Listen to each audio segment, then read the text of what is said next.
Muchísimas gracias a todos, a todas, por estar esta noche, este jueves reunido. Vamos a tener pues digamos, es una conferencia, un tema que sin duda es apasionante.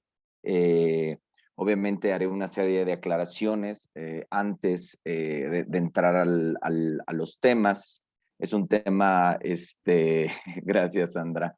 Los saludo a todos, muchas caras conocidas, de muchos años algunos, otros ¿cómo se llama? De otros proyectos, de otros talleres. Les agradezco mucho que estén como escuchando acá.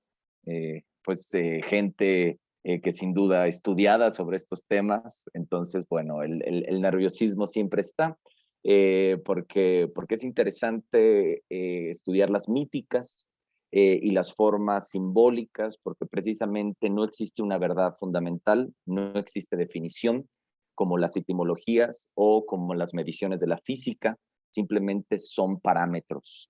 No hay medidas exactas, y en el rambo de la simbología y de las mitológicas no existe una versión oficial, aunque los gringos pretendan decirnos que sí existen con base a sus películas y que esas son, pues realmente es muy complicado, y entre más uno estudia, entre más uno va a las raíces, al origen de las cosas, realmente se va dando uno cuenta que pues no sabemos nada, y lo que tenemos simplemente son coordenadas que hay que llenar, y bueno, la información ahí está.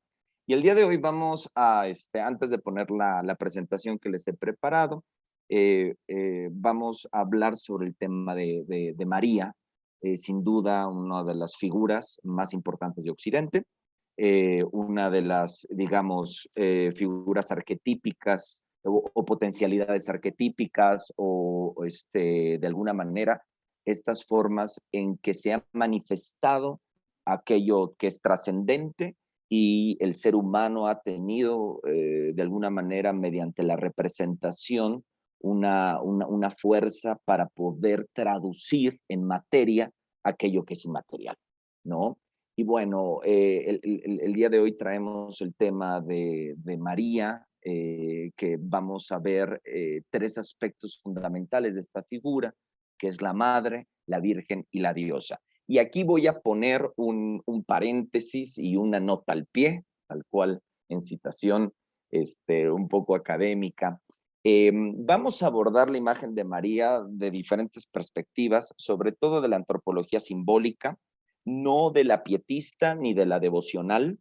Obviamente voy a citar a padres de la iglesia, a teólogos, pero también me voy a ir con estudiosos contemporáneos, que precisamente pues no es una clase magistral para, de alguna manera, ni desmitificar, que eso generalmente o desmitificamos o glorificamos. Aquí no se trata no, aquí se trata de tener una visión periférica de las cosas, y cada quien puede abordar de las coordenadas que mejor le crea posible dentro de lo que late en su interior. La antropología simbólica. La antropología simbólica es un estudio muy del siglo XX, que precisamente lo que hace es de alguna manera estudiar las manifestaciones del hombre y su relación con aquello que es trascendente, absoluto, o vamos a ponerlo sagrado o divino, ¿no? Les quieran que sean estas definiciones, hay algo que se manifiesta, no sabemos qué es, pero esa manifestación que ha hecho que el arte, que la ciencia, que las religiones vayan al par en un devenir histórico, pues precisamente la antropología simbólica trata, digamos, de abrir conversaciones. Y bien como lo mencionó Steffi al inicio, vamos a tener una parte que es una parte expositiva, y después tendremos una parte, un conversatorio más que preguntas y respuestas. Bueno, se pueden las preguntas y respuestas. Espero poder tener la capacidad de responder cada una de esto. Lo digo porque es un tema inmenso, es un tema inmenso. Yo no conozco a nadie que sea experto en mariología, que es la ciencia dentro de la teología judio-cristiana, que estudia la forma, la figura, la imagen, el arquetipo, el símbolo de María, ¿sí? La Mariología es sin duda, pues es fascinante, y elegí este tema precisamente porque estamos en diciembre. Nuestro país es un país netamente mariano, guadalupano, que esta figura y esta potencia ha intervenido, ha hecho su aparición en momentos históricos, desde la independencia hasta la toma de posesión de Vicente Fox.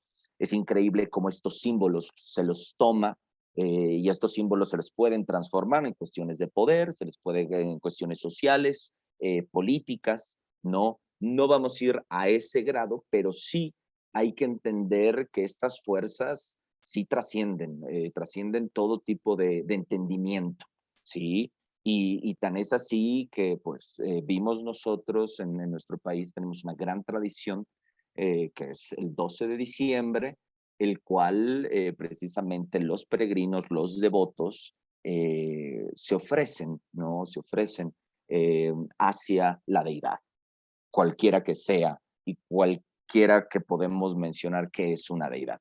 Pero vamos, entonces la nota al pie sobre el título cuesta trabajo, ¿por qué? Porque dentro, y ahí lo voy a poner dentro, bueno, aquí un paréntesis, yo soy súper devoto de la Virgen, de las vírgenes, tengo, obviamente hay interpretaciones que me gustan más que otras de ciertas vírgenes, pero no voy a hablar desde el punto de vista creyente, yo voy a hablar desde el punto de vista mucho más académico y cómo esta expresión va permeando en el arte, desde Tarkovsky hasta Fellini, hasta Giovanni Papini, y pues ahorita William Blake, no sé, bueno, vamos a hablar de varios, ¿no? De varios que de alguna manera han expresado su inquietud sobre esta figura que es fascinante. Madre, virgen y diosa. Dentro de la teología, estrictamente de la teología cristiana, no está aceptado que la Virgen María sea una diosa, ¿eh?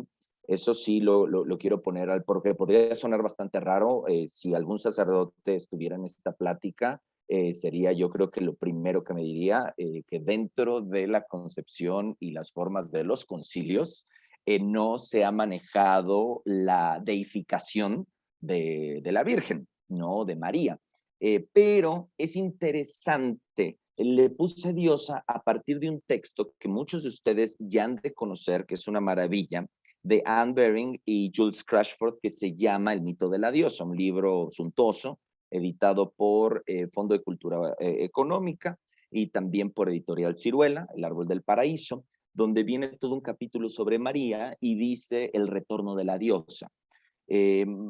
María de alguna manera es una figura que, lo voy a decir, es la pieza clave de la forma en que el cristianismo establece una alianza.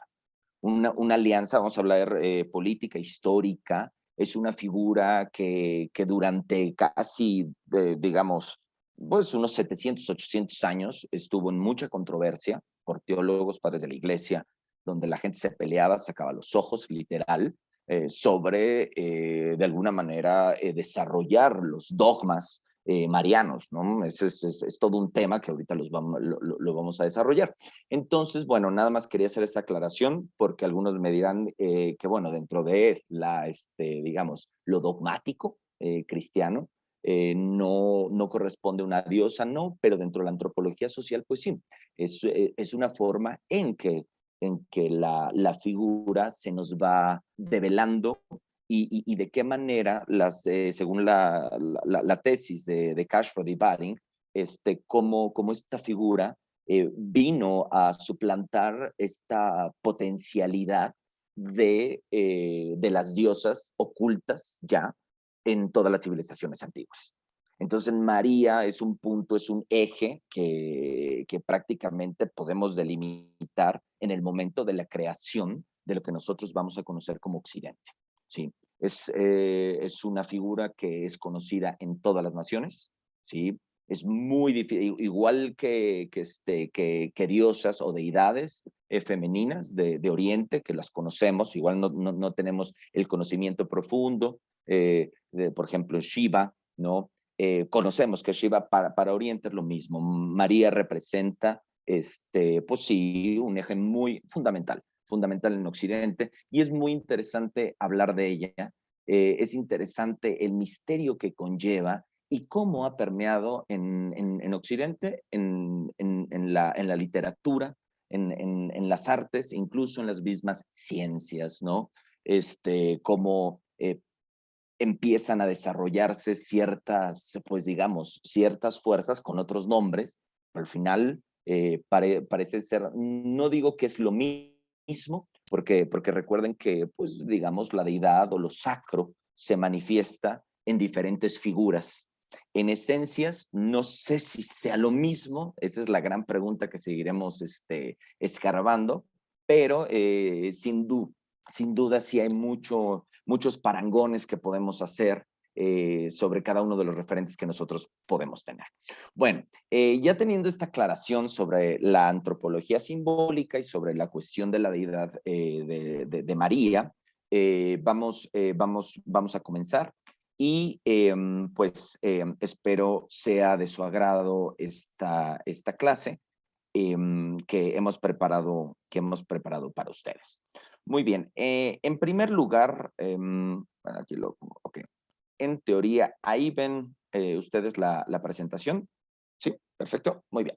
Entonces, bueno, tenemos a María, Madre Virgen y Diosa. Este es nuestro título y arriba pongo una rosa de los vientos, una estela maris, una brújula, que es interesante me gusta a mí poner este signo que es muy común para todos, donde siempre nos va a indicar el norte y que es muy importante para la navegación de los antiguos, que de alguna manera las estrellas era un libro que se leía y a partir de eso y ese mapa se podían pues guiar en la tierra y bueno, sobre todo en la cuestión náutica.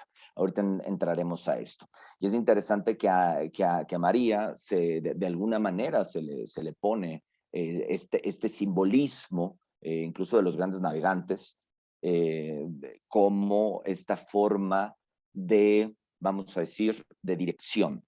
Ahora, es importante que dentro del cristianismo la figura de María representa una alianza, ¿sí?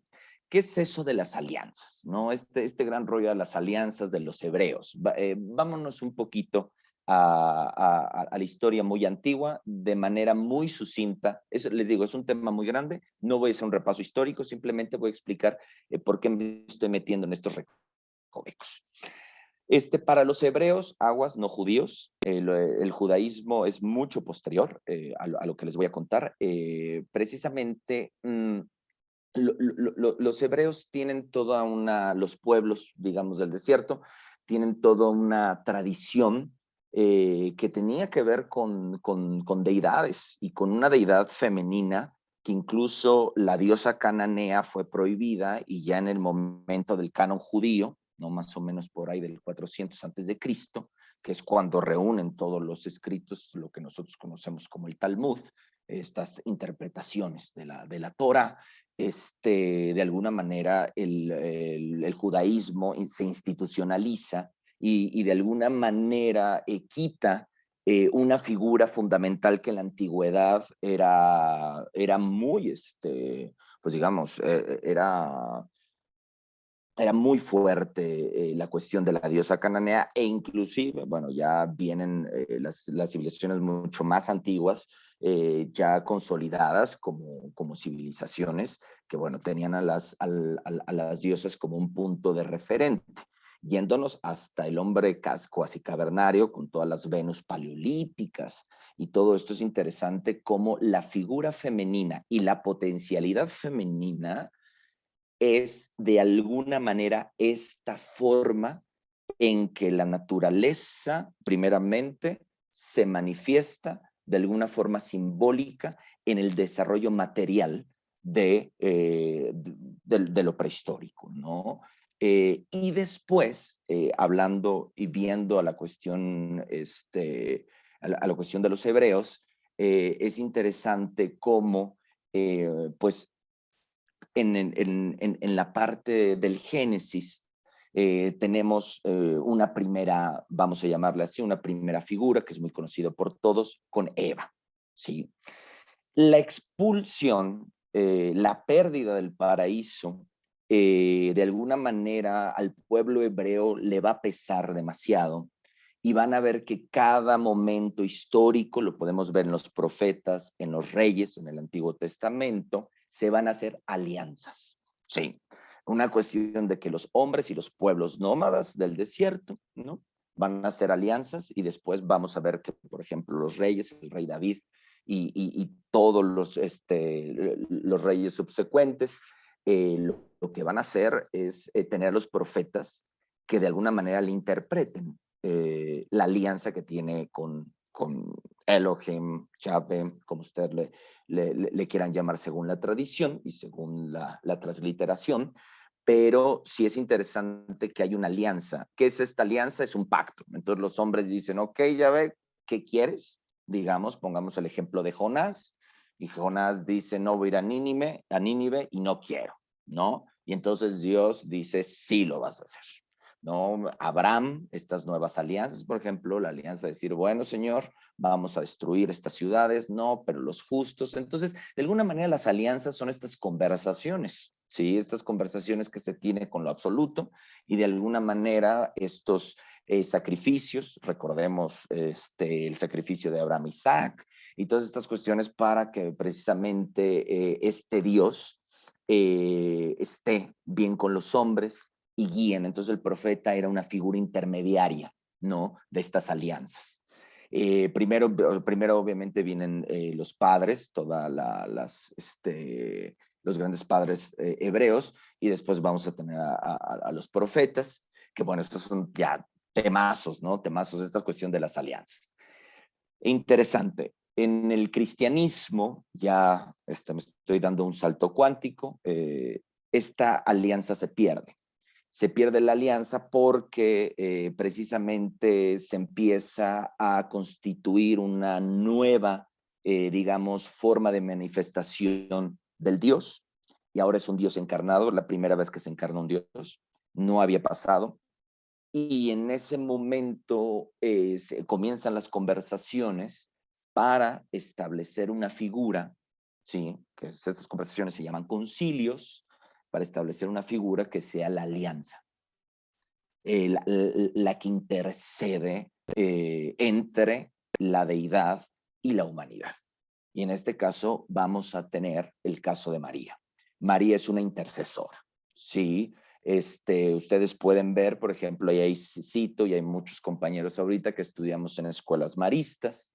En las escuelas maristas, inspirados obviamente en la devoción que tenía San Marcelino de Champagnat, un santo que precisamente le dedica su misión a la Virgen, y él menciona algo que me parece fundamental para establecer este entendimiento sobre la alianza. Le dice el recurso ordinario, ¿sí? La pone como recurso. Algo es una figura que provee, ¿sí? Que provee el orden, ¿sí? El orden, el sentido de toda una estructura que precisamente si el Dios es encarnado, la primera gran pregunta es ¿de dónde salió ese Dios? Y ese Dios sale de un vientre. Y esto tiene totalmente una conexión pues con lo paleolítico, en el sentido de las Venus paleolíticos, que tiene que ver con el misterio de la maternidad. ¿Sí? Esta es nuestra primera parte, la madre. La maternidad es nosotros salimos de la tierra, ¿sí? Nosotros salimos del vientre y el vientre está lleno de agua, ¿sí? Y esa agua, que es la misma agua de los navegantes, esa agua que es la misma parangón que se hacen con los sueños, esa agua que precisamente es la materia de la creación, pues de alguna forma es donde se va a, digamos, el origen del Dios se va a establecer con esta puerta A, por así decirlo. No lo quiero decir como una puerta, porque no son puertas, pero sí hay una forma de salir nosotros salimos de un vientre y entramos a otro, que es el entierro y es la muerte. La vida y la muerte, ¿sí? Es esta forma de lo que nosotros llamamos la vida, ¿sí? La vida y la muerte no son contrarios. Eso hay que tener muy en cuenta, ya que la vida y la muerte son complementos dentro de digamos, de una forma de la existencia. Entonces, bueno, comencemos con María la Madre. Sí. Para María la Madre, entonces, aquí pongo algo interesante. Ya nos vamos a ir directamente un poquito, ¿no? Mucho después de la muerte de Cristo. Es interesante, vamos a hacer unas precisiones, siempre hay que hacer precisiones porque hablar de cosas que hayan pasado más de 200 años hay que dudarla muchísimo porque es súper complicado saber por dónde ha pasado toda esta información. Obviamente ha sido maniatada, no digo que la han cambiado de una forma así, pues digamos, conspiracional ni nada por el estilo, pero sí entre la traducción, los conceptos, las formas de visión de la antigüedad, del medievo, del renacimiento, con lo contemporáneo o con lo que conocemos como la modernidad, pues realmente no tienen nada que ver, ¿no? Estas concepciones. Y ahorita vamos a ver y vamos a ir pues digamos, abriendo un poco esto. Entonces, María Madre, pongo dos cuestiones, Mater Dei en el latín y la parte griega en la parte del Theotokos, ¿no? En el concilio de Efeso, 431, el concilio, rápidamente los concilios son de alguna manera reuniones que hizo la iglesia cristiana primitiva y ya después se convirtió en una tradición, ya cuando se constituyó como la religión romana. Los concilios era para determinar pues ponerse de acuerdo sobre ciertas formas pues de la religión, ¿no? Es decir, había una gran discusión sobre los dogmas de María, ¿no? Los dogmas de María, precisamente las formas para entender un poco en las cuestiones de qué es un dogma, es lo mismo que en ciencia se le conoce como un axioma matemático. Precisamente el axioma matemático es una fórmula que si nosotros le preguntamos a nuestros maestros de matemáticas de secundaria y de la prepa no tienen ni idea de dónde sale el axioma. Simplemente es así la fórmula. Sí, pero realmente de dónde sale, pues es un gran misterio. Siempre les he dicho, traten ustedes de ver las definiciones del sistema métrico decimal reales, ¿no? Y entonces empiezan de alguna manera a desarrollar esta explicación y entonces te dice la quinta parte de los Guachumara de los iones, es un metro, ¿no? Es un axioma. ¿Sí? En ese sentido, bueno, ahí está. Creemos que un metro es una cierta medida, pero hay una explicación científica en lo mismo en la parte del dogma. En María, una vez que se empieza a desarrollar y el protocristianismo y después el cristianismo primitivo, pues surgen grandes preguntas. Y una de las grandes preguntas es, ¿María, Madre de Dios? ¿Ok? Es así de, wow, ya es mucho decir, porque se supone que si la figura cristiana, entonces la madre. Entonces la siguiente pregunta tiene que ver sobre la virginidad. Después la siguiente pregunta tiene que ver con la inmaculación, o sea, lo inmaculado, la no mancha, la no penetración, ¿sí? La forma en que el espíritu se manifiesta en el vientre, que es otro gran, ¿cómo se llama? Otra gran problemática, y de alguna forma la manera en que la Virgen accede a la inmortalidad, que es bueno, hoy en día se le llama la asunción, ¿sí? A diferencia de la ascensión, la ascensión es Jesucristo muerto y resucitado. María es la asunción, que ella no muere.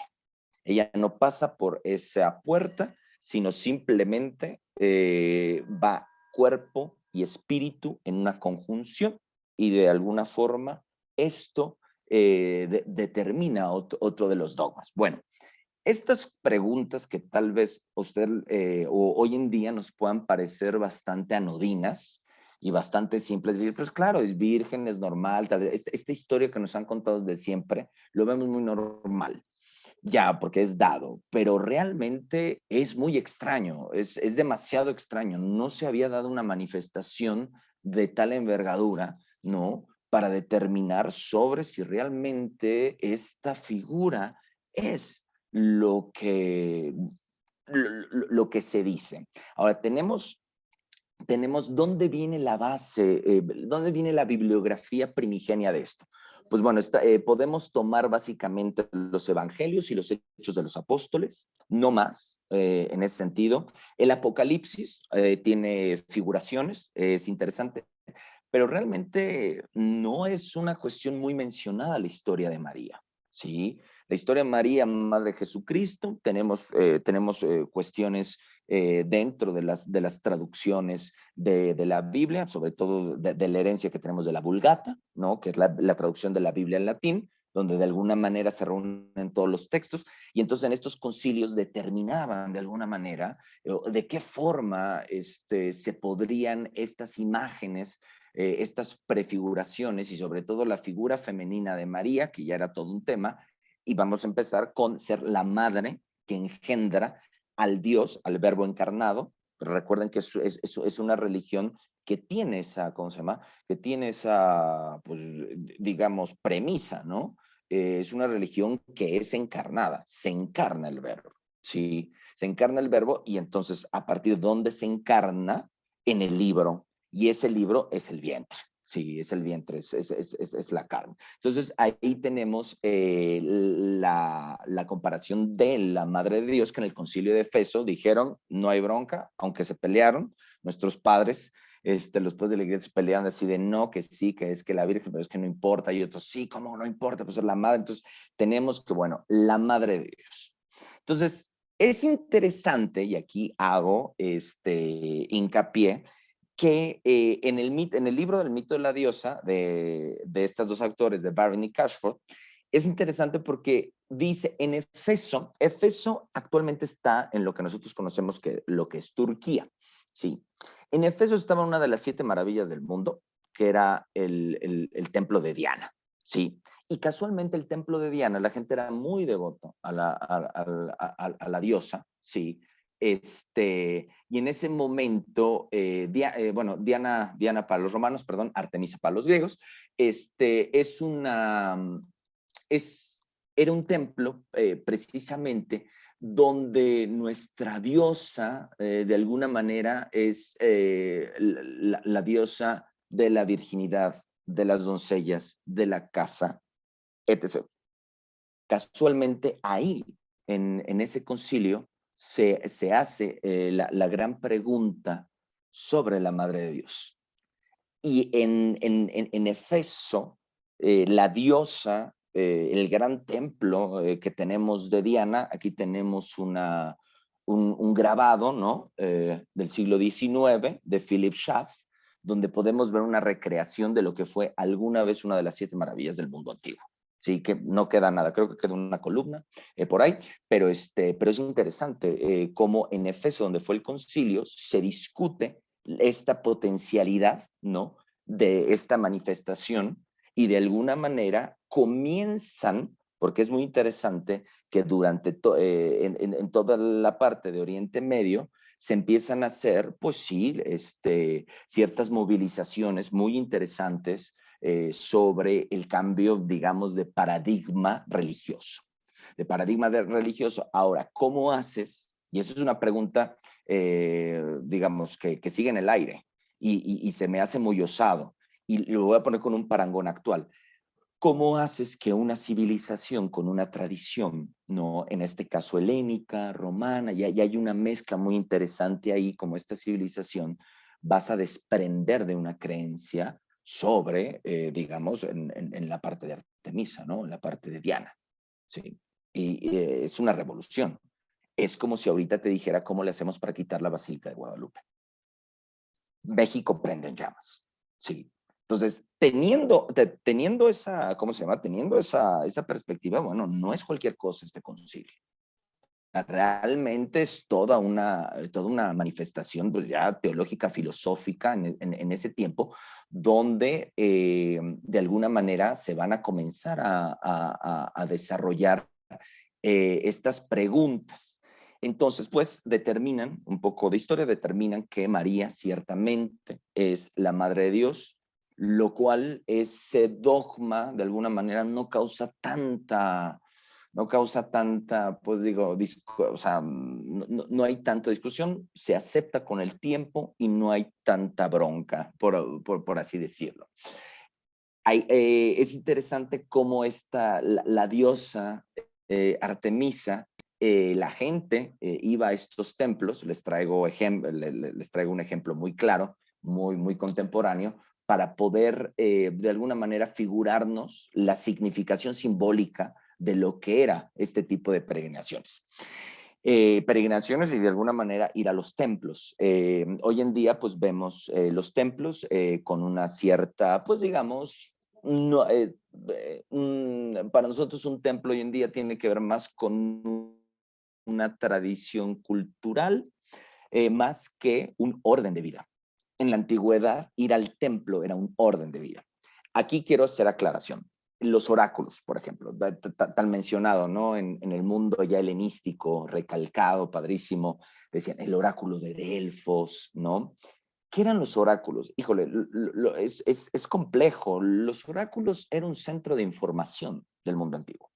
Era un centro de información donde los navegantes se compartían información de la Tierra. ¿Sí? No había mapas, no había de alguna manera comunicación entre naciones. Sí. Entonces, en el oráculo, la pitonisa, independientemente de la parte mística, mistérica y todo el rito que se puede hacer, o de los ritos iniciáticos, es interesante cómo, vámonos a la materia, cómo se encontraban los viajeros. Y entre los viajeros, ahí tal vez Edipo se encontró con alguien más y compartieron información. Era un centro donde se, oye, ¿y cómo es esto? Ay, entonces es interesante que independientemente de un centro de la divinidad y sagrado, es un templo donde de alguna manera se esclarece y se va, a mí me gustaría verlo así. ¿Ustedes recuerdan los videojuegos de los 90s? Generalmente que uno iba jugando el RGP, algo así, iba jugando y todo estaba oscuro y solo se veía el personaje iluminado y conforme iba pasando mundos se iba iluminando el bosque o se iban iluminando el camino conforme pasaban las pruebas.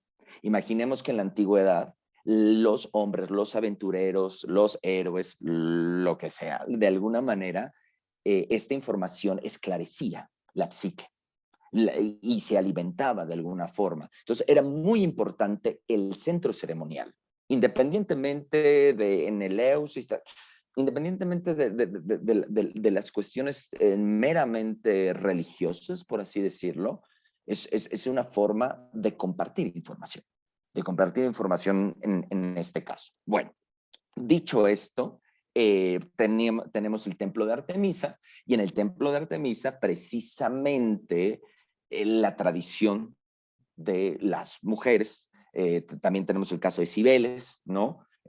Como en comparación, de alguna manera iban y ofrecían, se ofrecía de alguna manera algo, preguntas se hacían y así se determinaba una cuestión de la psique, ¿sí?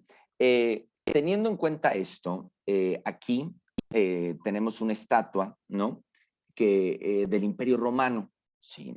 Es interesante porque, bueno, esta estatua es la estatua, bueno, ya para Artemisa, Diana ya para los, ¿cómo se llama? Para los romanos, tenemos la figuración de la diosa, ¿sí? La figuración de la diosa en plena acción, con el ciervo, el árbol y las flechas. Independientemente del simbolismo que puedan ser estos elementos, que corresponde más a un experto en historia del arte y en la forma de interpretación, en la forma en que se desarrollaba el arte, digamos, en la parte de los romanos, lo que me interesa de esta figura es que ya hay una forma de ver a las deidades. ¿Sí? Hay que tener muy claro que la tradición helena eh, y la tradición romana fueron civilizaciones que de alguna manera se crearon a partir de que ellos empezaron a pulir su mitología. A pulir su mitología al hecho que empezaron a tener versiones oficiales de la mitología arcaica que había determinado esas civilizaciones. Entonces, es interesante que muchas de las figuras de los dioses que tenemos hoy, ¿sí? Y no nada más romanos ni griegos, por ejemplo, la figura del Buda, se la debemos a la conquista de los helenos, porque los helenos eran personas que precisamente les gustaban las figuraciones, ¿sí? Les gustaban las manifestaciones de, digamos, de las imágenes, pero ya puestas y plasmadas en la representación. No por nada, la primera manifestación del Dios, que es Jesucristo, nosotros conocemos perfectamente dentro de la tradición, digamos, de Pascuas, ¿no? Y de la pasión de Jesucristo conocemos la historia de la Verónica. La Verónica, esta mujer que de alguna manera hace lo que va a ser la primera pues, serigrafía, ¿no? Del rostro de Jesucristo, y es Verónica. Le ponen Verónica, ¿por qué? ¿No? Y ahí cito a Roman Gubern. Le ponen Verónica porque es el veros icon, ¿sí? Es la imagen verdadera de Jesucristo, ¿sí? Entonces es muy interesante cómo Jesucristo se vuelve una figura que se puede ver, cosa que ni los musulmanes y cosa de que ni los hebreos tenían representación de las deidades. Sí. Es muy interesante cómo los helenos, de alguna forma, la Iglesia Ortodoxa, sí, el Imperio Bizantino, va a crear la figuración de las imágenes deicas. Entonces, esto nos da a nosotros, y por eso les pongo la estatua de Diana, actualmente en el Louvre, en París, esta estatua totalmente naturalista, casi, está en movimiento, porque venimos de Occidente, estoy hablando de Occidente, a Occidente le gusta ver, le gusta ver, le gusta comprobar, sí, le gusta comprobar la materia. Y entonces es un ejemplo claro en el arte donde podemos ver que esta representación a nosotros nos va, ¿cómo se llama? Nos va a dar una idea y sobre todo vamos a verlo, perdón la palabra, en cuestiones de difusión y marketing. Sí, difusión de marketing en el sentido de no hay una imprenta, no hay tanta forma de distribución de la información, pero lo que sí se puede hacer es precisamente esculpir lo invisible. Esculpir lo invisible en las diferentes manifestaciones artísticas de la época. ¿Sí? Entonces, esto da para nosotros este resultado. Y bueno, sin duda, la imagen de figurada de María va a pasar por todo un proceso conceptual, que no es cualquier cosa, ya como madre, y también material. ¿Sí?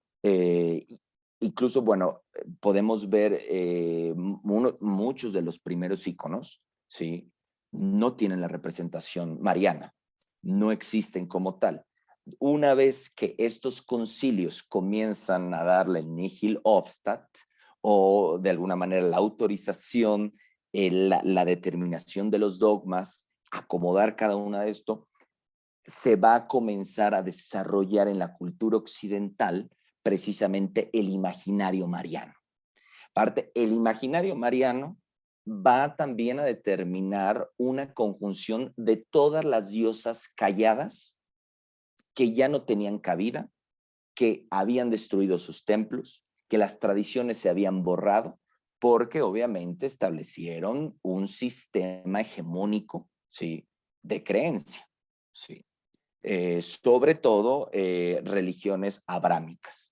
Porque bueno, los romanos y los griegos eran bastante, digamos, eran civilizaciones ya más muy pulidas, ¿sí? Eran civilizaciones muy pulidas donde realmente la teología griega, como nosotros la conocemos, es, no era un acto de fe tan devoto. eh, la Grecia que nos mencionan en la escuela no es esta Grecia de Edipo, por ejemplo. No es la Grecia de ir al oráculo. O sea, tú le decías a alguien en el 300 antes de Cristo, oye, voy al templo. Bueno, sí, ibas al templo. Había devotos, pero también había gente que no, o sea, ya no había un orden como tal. ¿Por qué? Porque tenemos una civilización totalmente pulida y porque tenemos a los grandes pensadores, ¿no? Aquí, digo, están en esta charla muchos filósofos, no me van a dejar mentir, la tradición de la filosofía occidental ya con los filósofos que nosotros conocemos, ya es muy pulida, ya hay marcos conceptuales muy definidos, donde precisamente no son las imágenes primigenias que tenemos como los ritos de los cabirios, ¿no? Supongamos en Ifigenia en Táuride, y todas estas cosas que leemos en las grandes tragedias, que a uno le parecen fascinantes, pero sí hay que establecer que no es la misma época. O sea, digamos que el teatro griego, Eurípides, Sófocles, era el Netflix y el Amazon, sí, que precisamente tomaba la mitología y hacían sus versiones. Por eso tenemos versiones, ¿verdad?, del mismo mito de Sófocles, Eurípides y Esquilo, ¿no? Pasando después ya con los romanos, con Séneca y todo. El teatro era una forma de representación deica, ¿sí? Entonces, dicho esta precisión, imagínense la misma transformación, pero con una forma de manifestación divina sacra entrante, que va a ser el cristianismo. El cristianismo es y les recomiendo, bueno, después, si tienen los datos, les quiero pasar toda la bibliografía de esta charla. Sí, hay un libro de Jäger, que es el protocristianismo, el cristianismo primitivo, donde Jäger nos hace un recuento un poco y nos dice cómo, o cómo se supone que comienza a desarrollarse esta gran civilización, ¿no? Y esta gran cultura que es la cultura cristiana, porque vamos a llamar que es una cultura, es un orden, ¿sí? Es un orden mundial, el cristianismo, ¿sí? Y de ahí todo lo que ustedes y nosotros conocemos sobre las manifestaciones de querer tener una imagen como verdadera y no una esencia como verdad. Y ahí se hacen pues todo lo que se hizo. Pelear por una imagen y pelear por una devoción que no necesariamente era. ¿Sí? ¿Por qué? Porque Occidente necesita ver. Y entonces, pasando a esto, en esta estatua, quiero mencionar una película muy famosa en 1983 de Andrei Tarkovsky, que se llama Nostalgia. Una película coproducción rusa, italiana, hablada en italiano, donde es muy interesante de qué manera lo que les cuento en esta primera parte, y aquí voy a dejar de compartir porque voy a proyectar un fragmento de la película, que es casi el inicio. Es muy interesante cómo Tarkovsky en los años 80 muestra muy parecido a lo que es el templo de Artemisa, pero transliterado, obviamente, a la Virgen, ¿sí? Entonces, vamos a ver el fragmento. Está hablada en italiano, tiene subtítulos en inglés. El fragmento dura aproximadamente 5 minutos, pero aquí va a quedar muy claro todo lo que ahorita con cierta torpeza comencé a decir, ¿no? Yo creo que Tarkovsky para la gente que no es muy fan del cine de arte, Tarkovsky es uno de los grandes, digamos, es el santo del cine. Digamos, yo creo que es uno de los 3 mejores directores que han pisado la tierra. Lo hace de manera magistral y no era ortodoxo, era católico. Tarkovsky era católico. Y en esta película es muy interesante cómo la basa en Italia. ¿Qué pasa? La premisa es muy sencilla, pero a la vez tan profunda que no se puede explicar. ¿De qué trata la película? No lo sé. Simplemente la premisa es un profesor ruso va a Italia a encontrar cierta información sobre un gran artista que se ha muerto. ¿Sí? Lleva una traductora italiana que quiere con él, ¿sí? Y llegan a un templo súper famoso que hoy en día es un centro devocional donde las mujeres piden a cierta virgen quedar hechas madre, y hasta el día de hoy. Pero lo interesante de Tarkovsky es cómo pone las figuras femeninas con las masculinas, las juntas, y se hace la gran pregunta del concilio de Efesos, ¿sí? La gran pregunta sobre la madre de Dios, ¿sí? Entonces, vamos a ver este fragmento. Es el primero que les voy a poner aquí. Todo es muy significativo. Tarkovsky no pone nada a la y se va. Es una persona muy leída y escribida, muy. Van a decir, Tagler es fan. Sí, sí, soy muy fan de Tarkovsky, la verdad. Pero bueno, ahí ven ustedes la parte del mono en la niebla. Sí, ahí estamos. Perfecto. Lo voy a poner en imagen grande. Nada más quiero ver, ¿se escucha? Perfecto. Muy bien. Voy a minimizar esto, pero no mi torpeza tecnológica. Ok, ahí tenemos el cuadro. Vamos a ver este fragmento y aquí les va a quedar claro lo que acabo de mencionar.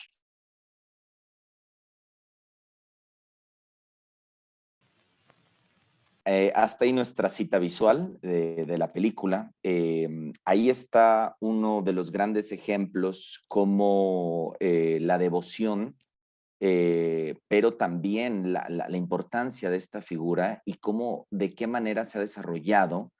Y es un parangón, pues una comparación muy actual de lo que nosotros podemos relacionar con lo que es ir a un templo en la antigüedad, y esto es una práctica que hasta hoy en día se hace en Italia. Esta es una iglesia y tenemos un fresco ahí destruido, un poco hoy en día restaurado, que se llama La Madonna del Parto. Sí.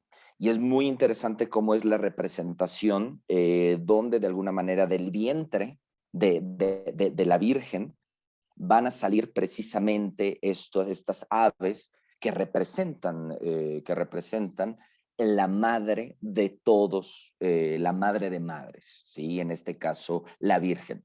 Tenemos que Tarkovsky es muy interesante cómo a partir de la arquitectura de un templo que es antiguo, ¿no? Es un templo cristiano, protocristiano, y de alguna manera como en el Renacimiento pintan este fresco, es de Piero della Francesca, famosísimo, es un centro devocional hoy en día de todas las mujeres que de alguna manera no tienen la posibilidad o la capacidad de poder engendrar, de ser madres, van y rezan a la Virgen. Y bueno, ya los diálogos que manejan son de una profundidad filosófica que yo recomiendo que échenle una mirada a esta película, porque es interesante cómo se desarrolla a partir de este misterio y esta necesidad natural que se tiene, y el gran misterio que es la maternidad. Y este gran misterio que es la maternidad es el mismo misterio, ¿no?, que de alguna manera a nosotros hoy en día nos ocupa, ¿no? El misterio de la Virgen Madre, ¿no? Entonces, en esta forma en que María es madre y es madre de Dios, tenemos aquí, le estoy mostrando el fresco, ¿sí?, pintado, reconstruido, y es interesante. ¿Por qué? Porque la representación mariana va a tener esta tradición y se va a repetir contadas veces, hasta que se desarrolla toda una iconografía que después tiene significaciones, pero lo más interesante es el simbolismo. Aquí tenemos, bueno, para empezar, digo, rápidamente nada más por cuestiones, la Virgen está vestida de azul. El azul es un color que nada más se conseguía en Afganistán, en el Renacimiento. Es un pigmento muy complicado y de alguna forma tenemos la representación de María totalmente embarazada, encinta, ya casi a punto de dar a luz, y tenemos a estos ángeles que de alguna manera abren el velo, ¿sí? Es muy común conocer a las vírgenes veladas, ¿sí? Que no es una cuestión nueva de la cultura, no es exprofesamente de la mariología. Vamos a ver cuántas diosas, ¿sí? En la antigüedad tuvieron ese velo, ¿sí? La diosa velada, este velo, eh, lo pueden buscar en libros especializados sobre mitologías. Entonces, es interesante cómo van tomando este simbolismo. Ahora, el simbolismo no hay que preguntarnos, bueno, ¿qué significa? No sé qué significa. Lo interesante, la pregunta correcta de decir, para el símbolo es con qué me conecta. Sí, no es lo mismo que algo signifique que algo me religue. Son dos cosas totalmente diferentes. Hoy en día tenemos religiones que significan, no conectan. Entonces ahí se pierde la sacralidad. Y con eso, bueno, vienen una serie de cuestiones porque Juan Arnau lo menciona, hay una fuga de Dios. Es una forma donde Dios lo ponemos en la periferia, ¿sí? Porque no es parte de un orden, no es nuestro recurso ordinario, es nuestro accesorio para establecer los órdenes que yo quiero. O sea, Dios se ha vuelto, como decían los padres del desierto, Dios se ha vuelto un accesorio, no un fundamento, ¿sí? Un fundamento, no me malentiendan en la palabra del fundamentalismo, en un fundamento en el sentido en que rige mi cosmos. Y cosmos entiéndase como orden y sentido, ¿sí? No como el espacio exterior, no, es algo que le da sentido, orden a todo mi mundo. Entonces, la figura de María como alianza entre la deidad y la que es madre de todas las madres, de todos los hijos, tenemos madre. Y aquí van a entrar dos problemáticas en la cuestión del dogma mariano. Uno de ellos, ya lo comentamos, Madre de Dios, pero ahora es, ¿qué hacemos con que es madre de solo Jesucristo y no de otros hijos que se mencionan en las escrituras? Sí. Esto casi no se menciona, pero en la Biblia lo pueden ustedes constatar, en Lucas, lo pueden constatar en Mateo, en Marcos.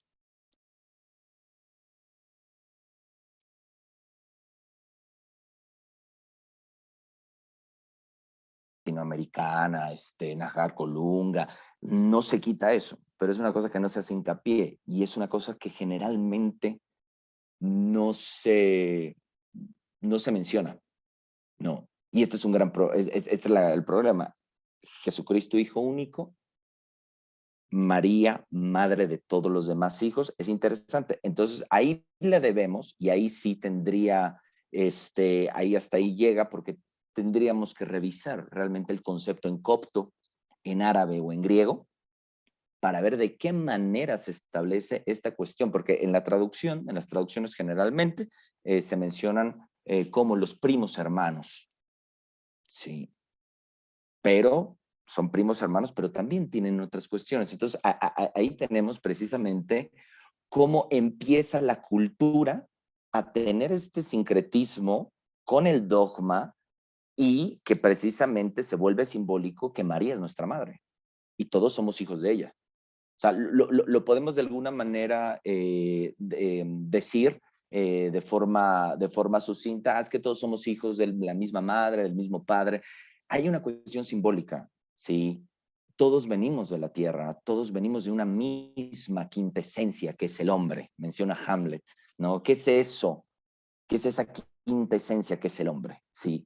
¿De dónde salimos? ¿De dónde venimos de la madre? ¿Sí? Y entonces, bueno, aquí tenemos una representación y dos de las grandes preguntas sobre esta figura, ¿sí? Madre de Dios, y realmente es madre de solo Jesucristo, del verbo encarnado, de la materia de la deidad, o realmente fue de más. Que es sensacionalistamente, esto pues hay gente que dirá en cuestiones de que no, María es única, realmente no importa, en esencia no importa tanto, sí. Lo que interesa es lo simbólico, no el signo. Signos hay muchos, símbolos hay pocos. Porque les digo, los símbolos hay una conexión con la esencia, ¿sí? Que cuando lo quiero explicar no se puede, y cuando no lo sé lo puedo explicar, entonces es mejor no explicarlo, ¿sí? Son cuestiones del pensamiento del corazón. Entonces, aquí tenemos este ejemplo. Bien, fíjense, hablando de esto, vimos que se abre el vientre. Se les conocen estas figuras, a mí me gustan mucho, la Virgen abridera, ¿sí?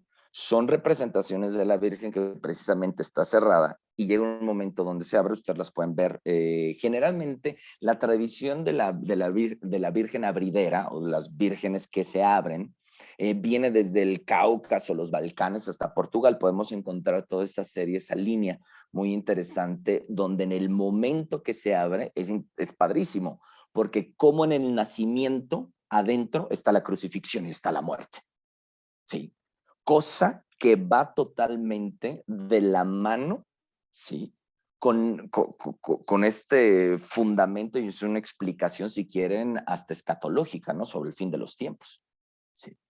Tenemos que precisamente María es la que carga a Jesucristo, carga a su hijo engendrado y muerto. Dato curioso, los Reyes Magos, cuando entregan los regalos, pues los regalos son regalos para embalsamar un cuerpo, sí, según la tradición egipcia.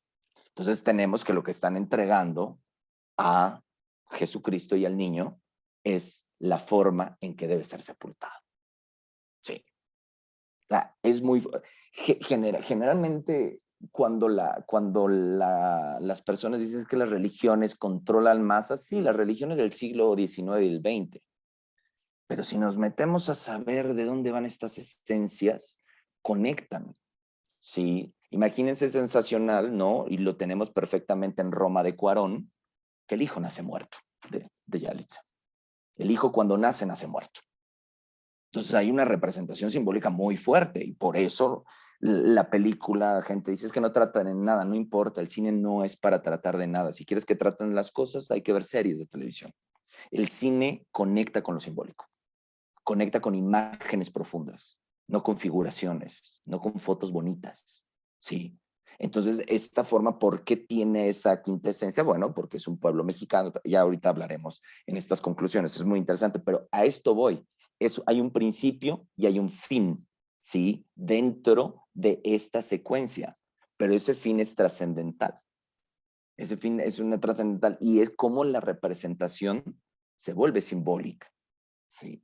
La Virgen abridera, ¿no? Es muy interesante, a mí me gustan muchísimo, porque, pues sí, es como un altar, es el momento que se abre y se cuenta todo, hay una, digamos, si se fijan, es el primer inicio, digamos, de las viñetas de los cómics, ¿no? O es un inicio cinematográfico, ¿no? De las diferentes escenas, diferentes cuadros que de alguna manera se yuxtaponen para crear una narrativa. Y ahí lo podemos ver en los altares, en muchísimas representaciones. Entonces, esta es la cuestión de la Virgen Madre. Vámonos con María Virgen, ¿sí? Es María Madre, María Virgen, la Inmaculada Concepción.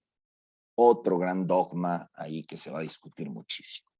Sí, no tuvo mácula, no tuvo mancha, no hubo penetración como tal, y aparte hay dos cosas fundamentales. Número uno es no tuvo mancha y no tuvo penetración, y otra, muy osada, la embarazó el Espíritu Santo. Entonces, es brutal. O sea, es que es interesante, yo lo digo porque si lo vemos, ya está tan en nuestra cultura que es normal, dices, ah, sí, el Espíritu Santo se manifestó. Bueno, pero si te lo pones a pensar, es de una osadía. Es rarísimo. Y vámonos a la sociedad judía, ahora sí judía, de esa época. María la iban a apedrear. María la iban a apedrear, claro. Y cuando la van a apedrear, el ángel se le aparece a José y le dice, güey, cabrón, la salvas, hijo, y le dices que sí es tuyo, güey. Fíjate nada más. ¿A qué se parece? ¿A Moisés y a Abraham? No, a ese sacrificio. Sí, es muy interesante, muy interesante. Sí. O sea, generalmente algún día un gran maestro me decía, el chiste de la Biblia es leer aquello que no se dice que se sugiere y hacerte preguntas a partir de aquello que no está. Ahí viene la comprensión simbólica de las cuestiones. Sí, yo creo que todos los textos sagrados tienen eso. La historia es padre, pero lo que es la historia, lo que te conecta, lo que te causa. Sí. Imagínate que a las madres en los cuneros, como decíamos, te ofrezcan, aquí está su hijo, y te digan, aquí está su kit, ¿para qué? Para que usted lo entierre, porque lo va a enterrar. Entonces, bueno, ahí, bueno, ya tenemos cualquier cosa. Y entonces, en la Virgen, la Inmaculada Concepción. Les pongo un cuadro que me gusta mucho de la Anunciación de Da Vinci, data del año 1472. Bueno, esta es mera cuestión académica, porque no sabemos si realmente son esos años, pero bueno, eso dice que es el año. Lo interesante es, y aquí les pongo dos citas, no quiero meterme en las cuestiones bíblicas, ¿no? Por ahora, pero lo vemos mucho en Lucas, ¿no? En estos versículos, tanto desde la línea 28 hasta la 38, donde es la parte de la anunciación. Y la parte de la anunciación, bueno, es todo un acontecimiento, se anuncia, ¿sí? El nuncio, ¿quién es el nuncio? Pues el arcángel, ¿no? ¿Sí? Y de ahí que empieza el momento en que se reza el rosario, ¿no?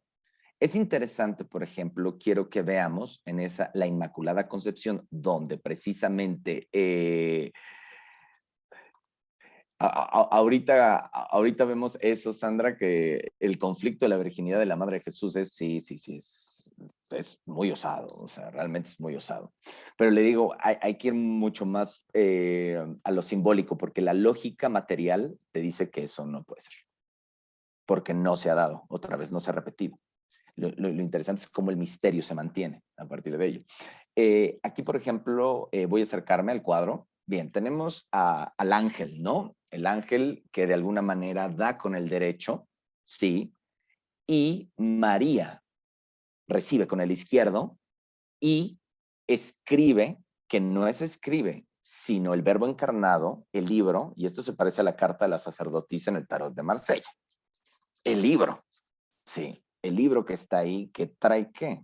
Pues el verbo, sí, la palabra, el verbo hecho carne, sí.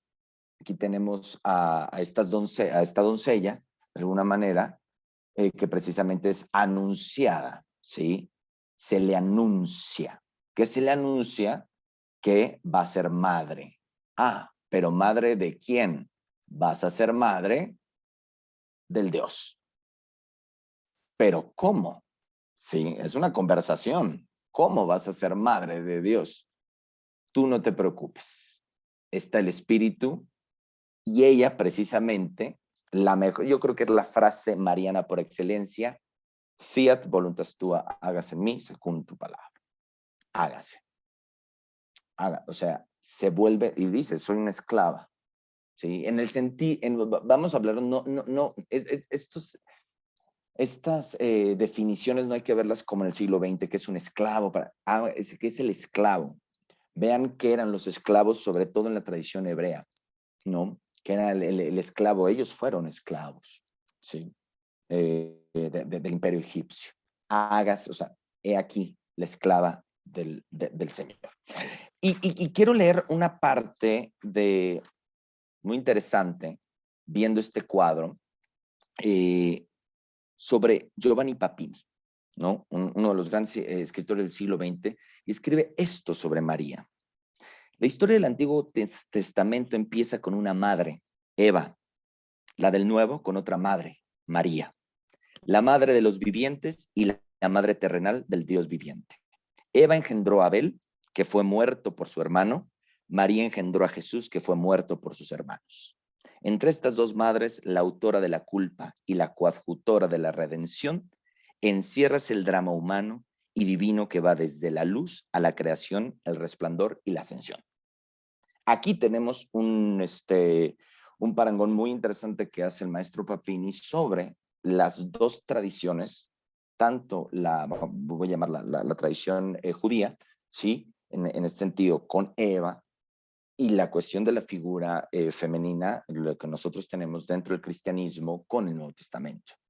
Es una historia, no voy a decir que se repite, pero que se manifiesta en igual simbolismo, pero para tiempos diferentes.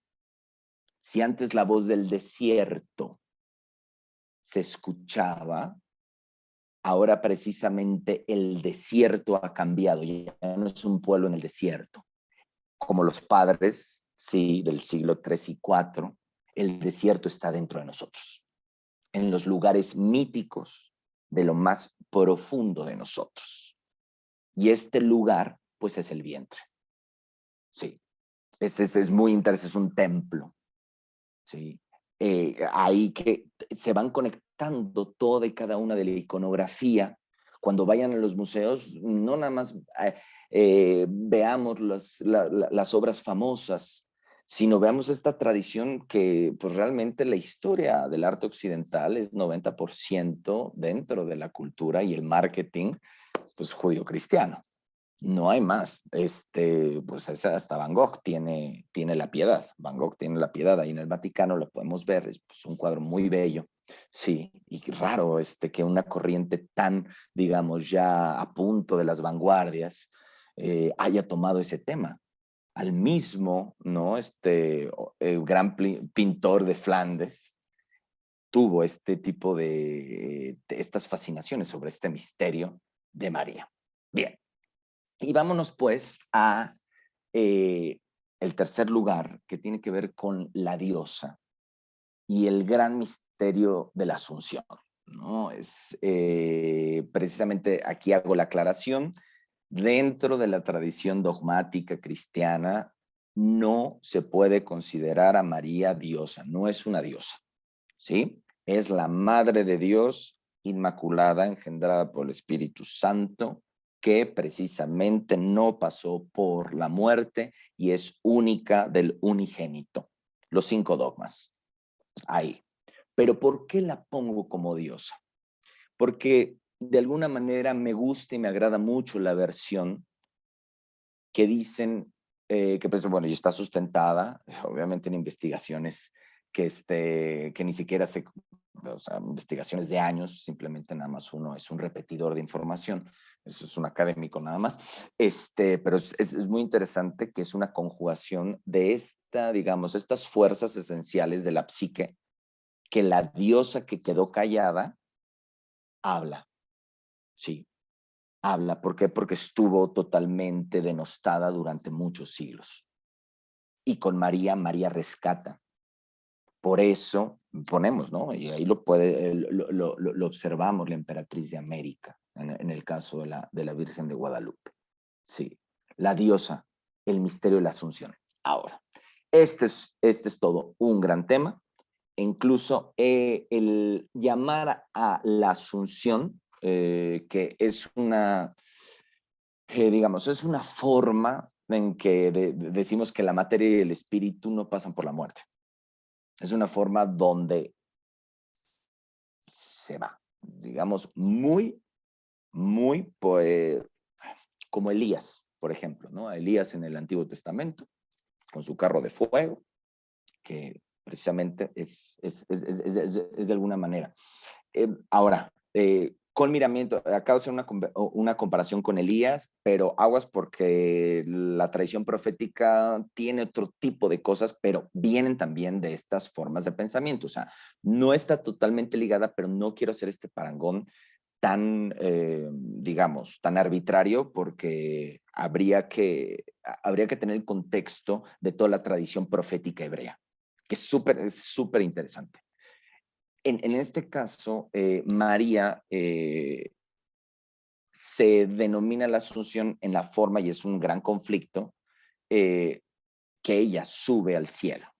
Tenemos aquí la pintura de la Asunción de María de Tiziano, del siglo XVI, 1516, donde de alguna manera, perdón, ay, lo voy a acercar, perfecto, perdón.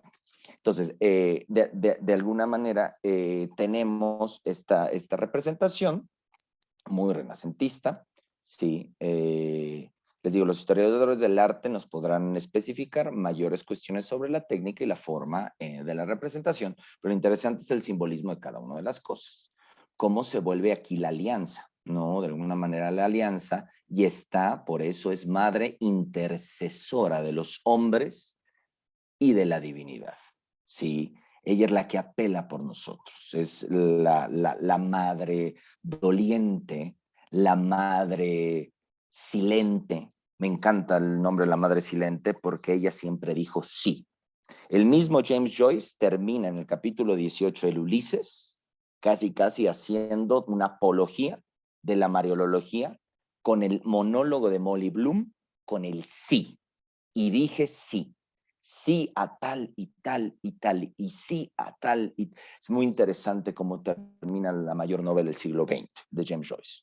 Una reafirmación y un parangón de esta forma de ese sí, en donde nuestra figura, pues de alguna manera, va a tener esta capacidad de la asunción. Ahora, la asunción es una cosa, sí, muy del siglo XX, es uno de los grandes dogmas que todo mundo peleó. Antes le llamaban la dormición de María. A partir del 430 después de Cristo dijeron es que María se durmió. Sí. Y el dormirse es muy padre. ¿Por qué? Porque entra el terreno del sueño. Y en el sueño es el terreno de la libertad y la verdad. Sí, es el único estado donde los hombres somos libres, el sueño. Y donde encontramos la verdad y donde la psique se manifiesta de forma totalmente... O sea, hoy en día denostamos mucho el sueño. No creemos en los sueños, no nos gusta. Decimos que son devaneos, ¿sí? Y son precisamente formas inertes, ¿no? De la conciencia, cuando realmente es la única parte donde la verdad se manifiesta. Entonces, es interesante cómo se duerme María y entra al estado del sueño. Ahora, digo, no quiero entrar a ese tema porque habría de hablar cuántos de todos los profetas, todos los grandes padres, ¿no? De cualquiera de las religiones tienen la manifestación de la deidad por medio del sueño. Sí, es una práctica normal. Bueno, pensemos, bueno, hasta los grandes jerarcas y estadistas, ¿no? Son los sueños de Nabucodonosor, Escipión, bueno, muchísimos. Entonces, el sueño era una herramienta realmente eficaz, es una forma de proyección. Por eso los surrealistas, cuando ven la invención del cine, el surrealismo no es que son sueños, no, es la visión abierta. O sea, el surrealista tiene una visión abierta del mundo porque el sueño es todas las posibilidades. La cosa es que no somos conscientes, pero cuando podemos ser, y ustedes yo creo que lo han hecho, de estar unos segundos conscientes en el sueño, tú puedes elegir todas las posibilidades, puedes hasta volar y determinar volar y ir hacia alguien. No dura tanto, o sea, no es una cosa como un Inception, no, es muy complicado, pero realmente el sueño tiene grandes, digamos, tiene grandes develaciones y en esto lo digo porque precisamente empiezan a llamar, es que no voy a llamar la muerte a María porque no se puede decir, se duerme. Y hasta el Pío XII, el Papa Pío XII en el siglo XX, el 1 de noviembre de 1950 y tantos, ahí luego corríjanme, yo para las fechas soy medio malo, Pío XII, precisamente 15 de agosto, se celebra la Asunción de María. ¿No? Ahora es muy interesante, el 15 de agosto, que la Iglesia Oriental, desde el siglo VI, ya celebraba la Asunción, sí, la Iglesia Oriental. La Iglesia Romana, no, y no lo quería aceptar. Y acerca de esto, y ahí sí, digo, también les mandaré toda la bibliografía. Hay un libro de Jung que es fascinante, yo creo que es el mejor de Jung, la verdad, y es un librito chiquito que se llama Respuesta Job. En respuesta, casualmente hace, independientemente de todo lo que habla sobre digamos, el orden demoníaco, o sea, el orden de Satán, ¿no? Dentro del mundo, que es muy interesante, tiene todo un apartado y tiene una gran, ¿cómo se llama? Tiene una gran, pues digamos, un capítulo sobre la Asunción de María.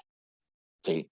Y Jung dice, y es interesante porque el punto de vista protestante parece haber sucumbido en un historicismo racionalista y haber perdido la capacidad de comprender al Espíritu Santo, el cual opera en lo más profundo de cada alma. La proclamación del dogma de la Asunción de María no le ha dado el estatus de una diosa.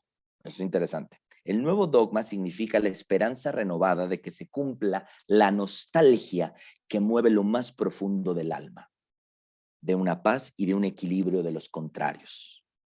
La Iglesia Católica muestra así su carácter maternal al permitir que el árbol que nace de su propio seno se desarrolle según sus leyes propias.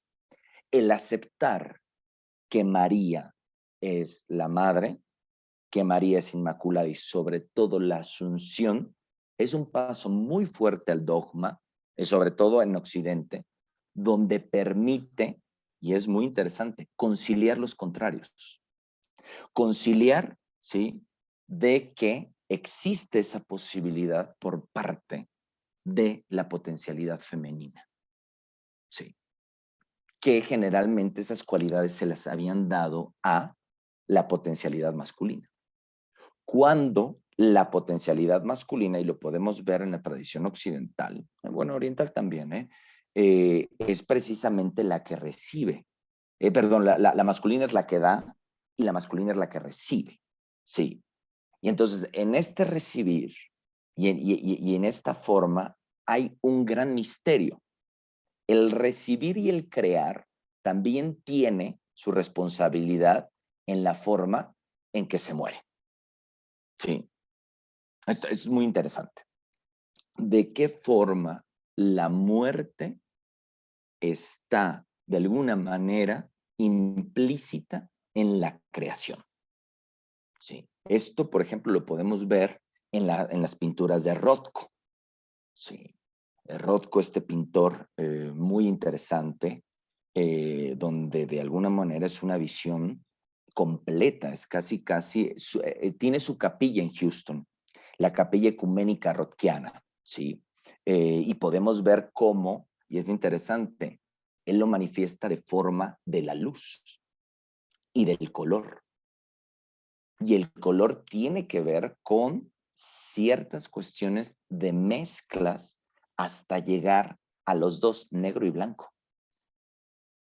La saturación o precisamente las degradaciones. Es muy interesante que el pintor busca el color, ¿sí? Y en el caso, por ejemplo, del cineasta y el fotógrafo, buscan la luz. El cine es la danza de la luz y la sombra, ¿sí? La fotografía es la coloración de la luz y la pintura tendría que ser la coloración de aquello que coexiste con nosotros y es una forma de, voy a llamarla imitar la naturaleza y poder plasmar figuradamente aquello de lo que la naturaleza nos muestra su abstracción. No por nada, por ejemplo, los impresionistas con las flores, ¿no? De Manet, Monet, las bailarinas de Degas. No nos importa tanto la figura, nos importa de qué forma la composición, el color, nos da determinada la esencia de la cosa y no la explicación de la cosa. Los pintores desde la segunda mitad del 19 hasta todas las vanguardias, Kandinsky, por ejemplo, Pollock, están haciendo más música que pintura. Y la música que se crea a partir, por ejemplo, Schoenberg, Shostakovich, todos ellos hacen más pintura que música. Este parangón lo pongo, ¿por qué? Porque en el misterio de la Asunción, ¿sí? En el misterio precisamente, María, más que establecer una forma de diosa, establece una forma de misterio de poder, digamos, trascender donde dos polos no estén peleados, que es la vida y la muerte. La muerte no es teleológico, no hay un fin, o sea, la muerte no es el fin.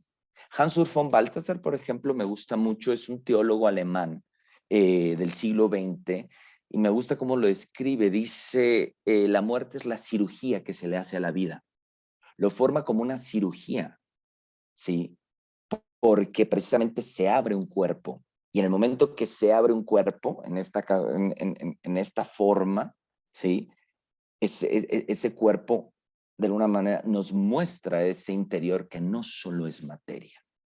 Sí, donde la materia y el espíritu conviven, ahí está lo deico. ¿Sí?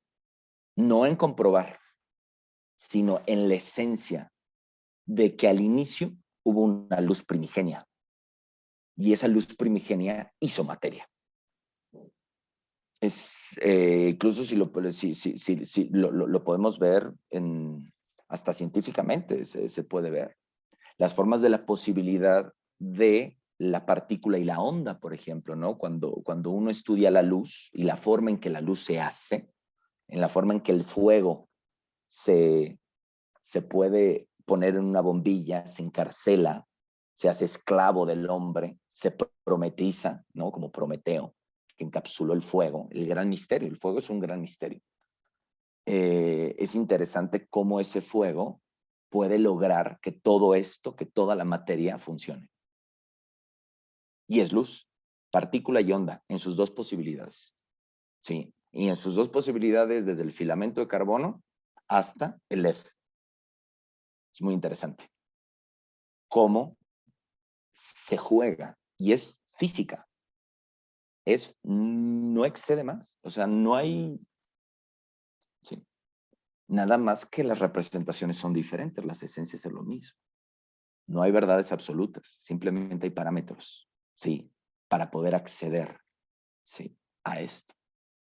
Y entonces, por ejemplo, aquí tenemos la famosísima representación de la Pietà de Miguel Ángel, una escultura que actualmente se encuentra en la Basílica de San Pedro, del 497, donde precisamente tenemos a la madre del Hijo unigénito, creado por el Espíritu Santo, donde está entregando el verbo encarnado.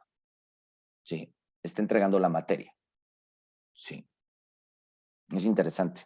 Está entregando la materia. La materia que en algún momento va a ser la ascensión, o sea, la resurrección, que es lo más importante del cristianismo. El cristianismo sin resurrección, pues entonces pues, no existe. O sea, no tiene sentido. Eso es, yo creo que lo más importante. Es como pregunta de examen teológico. ¿Qué es lo más importante del cristianismo? Pues sí, la resurrección. Lo demás, pues es, digo, pasa a ser, digo, en mi humilde opinión, pasa a ser, pues nada, así, ya como nos cuentan la historia es una cosa, pero la resurrección, muy interesante, ¿sí? Muy interesante en ese sentido. La Virgen carga al Hijo que tiene que resucitar, pero ella no asciende. Ella, no sé cómo es el verbo, es asunción, ¿no? Asunde, no sé, pero es interesante aquí, ¿no? Esta comparación de la forma en que la madre es liberada, y bueno, y ahí viene la Trinidad y todo, pero no me meto en el show porque ni estoy facultado para eso, para esos numeritos. O sea, esta cuestión de el hijo es entregado, ¿sí? Y en ese momento la madre es dormida, como decían, o precisamente la asunción. Entonces, ahí tenemos la parte de María como diosa, ¿sí? Como diosa como figura fundamental, que de alguna manera es el eje, el eje que hace que se mueva la materia. ¿Y qué es lo que mueve? Pues lo deico. Entonces, pues es fundamental, ¿sí? En el ajedrez, la figura de la reina es aquella que tiene la movilidad total. Sí, el rey no tiene esa movilidad que tiene la reina.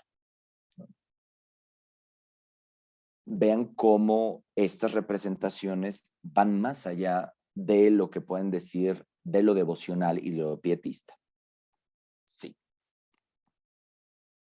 Tomando aquí, por ejemplo, aquí tenemos la Inmaculada Concepción, un cuadro de Murillo.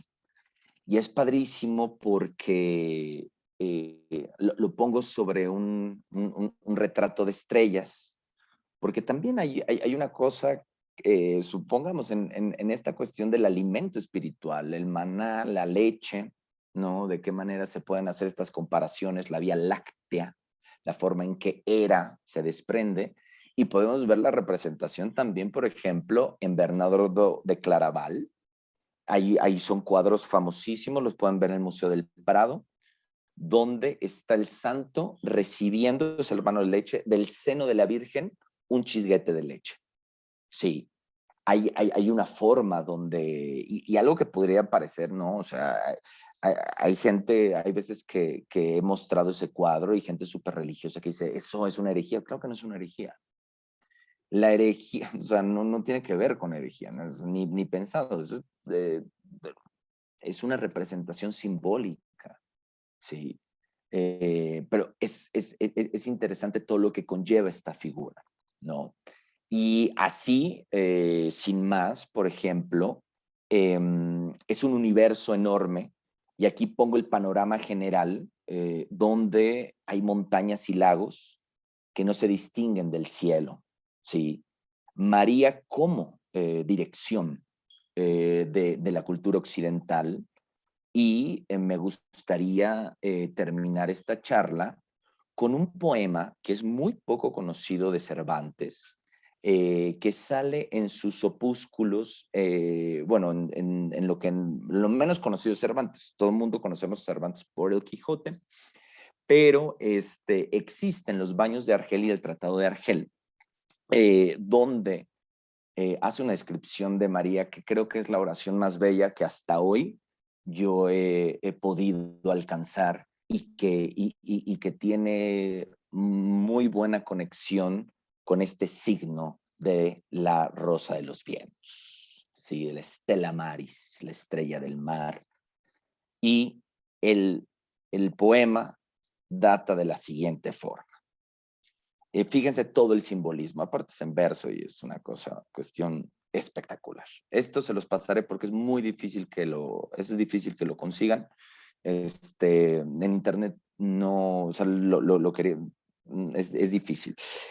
Dice, en vos, Virgen Santísima María, entre Dios y los hombres medianera, de mi mar incierto guía, Virgen entre las vírgenes primera.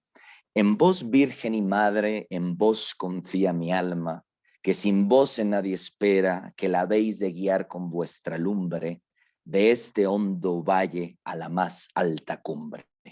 Bien sé que no merezco que se acuerde vuestra eterna memoria de mi daño, porque tengo en el alma fresco y verde el dulce fruto del amor extraño. Mas vuestra alta clemencia, que no pierde ocasión de hacer el bien, mi mal tamaño remedie, que ya soy casi perdido, de Escila y Caribdis combatido. Lo que te ruego, alma mía, pues el verte se me impide, es que nunca se te olvide rezar el Ave María. Que esta reina de bondad, de virtud y gracia llena, ha de limar tu cadena y volver tu libertad. Virgen bendita y bella, remediadora del linaje humano, sed vos aquí la estrella, que en este mar insano mi pobre barca guíe y de tantos peligros me desvíe. Virgen de Monserrate, que esas ásperas sierras hacéis cielo, enviadme rescate, sacadme de este duelo, pues esa hazaña vuestra al mísero caído dar la diestra. Entre estas matas quiero esconderme, porque es entrado el día. Aquí morir espero, Santísima María. En este trance amargo, el cuerpo y alma dejo a vuestro cargo. Obra es esta, Virgen pía, de vuestra divina mano, porque ya está claro y llano que el hombre que en vos confía no espera y confía en vano. Dios no ha de remediar, hermanos, mostrad buen pecho, que el Señor que nos ha hecho no nos tiene de olvidar. Roguémosle como a Padre, nos vuelva nuestra mejora, pues en nuestra tierra intercesora, su madre, que es nuestra madre, porque con santo remedio nuestro bien está seguro. Que ella es nuestra fuerza y muro, nuestra luz, nuestro remedio. Vuelve, Virgen Santísima María, tus ojos que dan luz y gloria al cielo, a los tristes que lloran noche y día y riegan sus lágrimas el suelo. Socórrenos, bendita Virgen pía, antes de que este mortal corpóreo velo quede sin alma en esta tierra dura y carezca de usada sepultura. Reina de las almas celestiales, Madre y Madre de Dios, Virgen y Madre, espanto de las furias infernales, Madre y esposa de tu mismo Padre, remedio universal de nuestros males, tengo yo el Ave María clavada en el corazón y es la estrella que me guía en este mar de la aflicción al puerto de la alegría. Cervantes, el Tratado de Argel, y con esto pues doy final a esta breve charla donde pues realmente es una mera introducción. No pretendo descubrir nada nuevo, simplemente es una forma de hacer una crestomatía de toda la bibliografía que existe. Precisamente la quiero mencionar ahorita al final. Me estoy basando en el mito de la diosa de Anne Bering, Jules Crashford. Me estoy basando en el Mariología de Hans Urs von Balthasar. Me estoy basando en el Respuesta a Job de Jung. Me estoy basando en bibliografía de los padres apologetas y baso obviamente en la fascinación de la mente occidental de Richard Ternas y bueno, y entre otras ya, y bueno, toda la obra pictórica y demás. Recomiendo obras cinematográficas que vean Mother de Darren Aronofsky, con Jennifer Lawrence, Michelle Pfeiffer, Javier Bardem. Ahí podemos ver precisamente claro el paso del Antiguo Testamento al Nuevo Testamento y la figura de María en esta casa, el Dios como una cuestión creadora, me parece sensacional. Nostalgia de Andrei Tarkovsky junto con El Espejo y Andrés Rublev en el sentido de la iconografía, ¿no? Y bueno, en general, hasta aquí pues la charla. Obviamente las escrituras, la Biblia y todo eso, el Nuevo Testamento. La mejor, digo, la versión que yo consulto generalmente es la Biblia Nacar Colunga, que es por la Biblioteca de Autores Cristianos, que es una traducción bastante fiable, porque cambiar una palabra no saben, es peligroso, ¿no? Es peligroso porque llega a crear ciertos conceptos que no necesariamente nos acercan, sino nos confunden. Y bueno, hasta aquí agradezco mucho su atención.